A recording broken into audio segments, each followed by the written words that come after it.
3 गिलास पानी में 1 बड़ा टुकड़ा अदरक का डालें और इसे उबालें। जब इसका अरक निकल जाए तो इसे ठंडा कर लें और इसे सुबह खाली पेट और रात को खाने से पहले नींबू निचोड़ कर पी लें। नाज़रीन, इससे तेज़ी से जिस्म की इजाफी चर्बी का खात्मा होगा, वज़न कम होगा और जिस्म से तमाम फासिद मादों का खात्मा हो जाएगा। इसके साथ ही जोड़ों का दर्द भी दूर होगा। इस पानी के इस्तेमाल से कोलेस्ट्रॉल में भी कमी आती है। बहुत ही मुरज्जब और मज़बूत नुस्खा है, आप भी ज़रूर आज़माएँ। आगे मौसम सरमा आ रहा है, तो मौसम सरमा में आपके लिए कुदरत की जानब से एक मौका फराहम किया गया है कि आप चाहें तो अपनी सेहत के लिए मुनासिब इक़दाम उठा लें। मौसम सरमा में गाजरों की बहुतान होती है।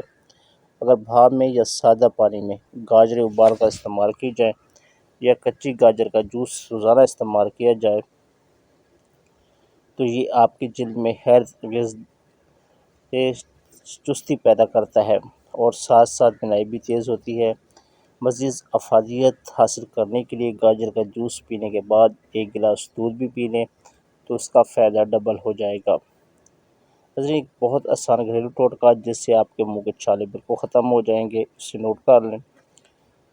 आपने चंद चीज़ें लेनी है: 1 चाय का चम्मच कलवंजी, 2 गिलास पानी में डालकर उबाल लें और इस पानी से कुलियाँ करें तो इंशाल्लाह आपके मुंह के छाले हैं वो बिल्कुल ख़त्म हो जाएंगे। आपको कोई दवाई लेने या किसी डॉक्टर के पास जाने की ज़रूरत नहीं है। बहुत ही आसान और आज़मूदा सा टोटका है। अच्छा, जो ख़वातीन चेहरे या जिस्म के दीगर हिस्सों के फालतू बाल हमेशा के लिए ख़त्म करना चाहती हैं तो आज हम उनके लिए इस बेहतरीन और आसान टोटका बताएंगे। अखरोट के छिलकों को अच्छी तरह जला लें और इसकी राख को पानी में मिलाकर पेस्ट बना लें। ये पेस्ट 12 घंटे तक पड़ा रहने दें और फिर रुई के ज़रिए फालतू बालों पर 30 मिनट तक लगा रहने दें। ये अमल दिन में कम से कम 2 बार दोहराएं। इंशाल्लाह कुछ ही दिनों में फालतू बालों से हमेशा के लिए निजात मिल जाएगी। महंगी क्रीमों और स्प्रे से आपकी हमेशा के लिए जान छूट जाएगी। सोते वक्त उल्टा कभी मत सोएं, नहीं तो यादाश्त कमज़ोर हो जाएगी। कीकर की लकड़ी की मिसवाक करने से दांत सीधे हो जाते हैं। अगर पेशाब करते वक्त जलन महसूस हो तो पेशाब करने से पहले थोड़ा ठंडा पानी पी लिया करें। इंशाल्लाह पेशाब में जलन नहीं महसूस होगी। बहुत अच्छा और आसान सा हल है। आँखों के मर्ज़ की शिकायत हो तो मछली खाना आँखों के लिए बहुत नुकसानदेह है। 1 केला रोज़ाना खाने से हड्डियाँ मजबूत होती हैं। जो औरतें बच्चों को दूध पिलाती हैं वो अजवाइन को यखनी में डालकर इस्तेमाल करें।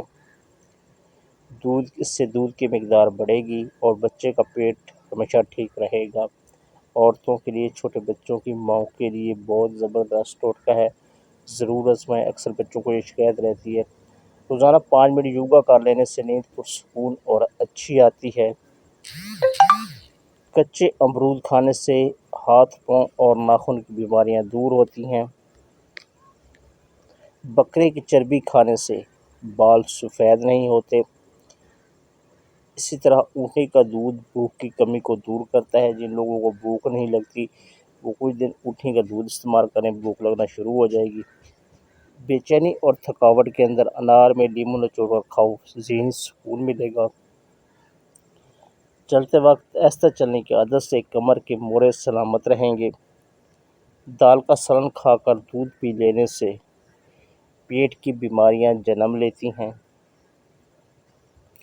नीम के पत्ते पाँव के तलों पर मसल लेने से शुगर जैसी मोलक बीमारी दूर हो जाती है। दूर नहीं होती तो कंट्रोल ज़रूर हो जाती है। सोने से पहले नीम गर्म पानी पी लेना कूल्हों को साफ़ कर देता है। अगर बंदा पैदल चलने से पहले आधा गिलास नीम गर्म पानी पी ले तो उसकी ज़िंदगी में कभी कमज़ोर नहीं होगा। नाज़रीन, खाना खाते वक्त भूख बाकी हो तो खाने से हाथ खींच लेना तमाम बीमारियों का इलाज है। दिन में 1 बार मुस्कुराने से उम्र में इजाफ़ा होता है। अगर बंदा खाने के दरमियान में 3 घूंट पानी पी ले तो ज़िंदगी भर इसकी आँखों की चमक रहेगी। اسی طرح ناظرین کھانے کے بعد پانی نہیں پینا چاہیے، اس کے بہت سے نقصانات ہیں، اس پر میں کبھی مکمل ایک ڈیٹیل ویڈیو بنا دوں گا۔ تو یہ تھی ہماری آج کی ویڈیو، امید ہے ویڈیو آپ کو پسند آئی ہوگی، ویڈیو اچھی لگے ویڈیو کو لائک کیجیے، دوسروں کے ساتھ شیئر کیجیے۔ Thanks for watching.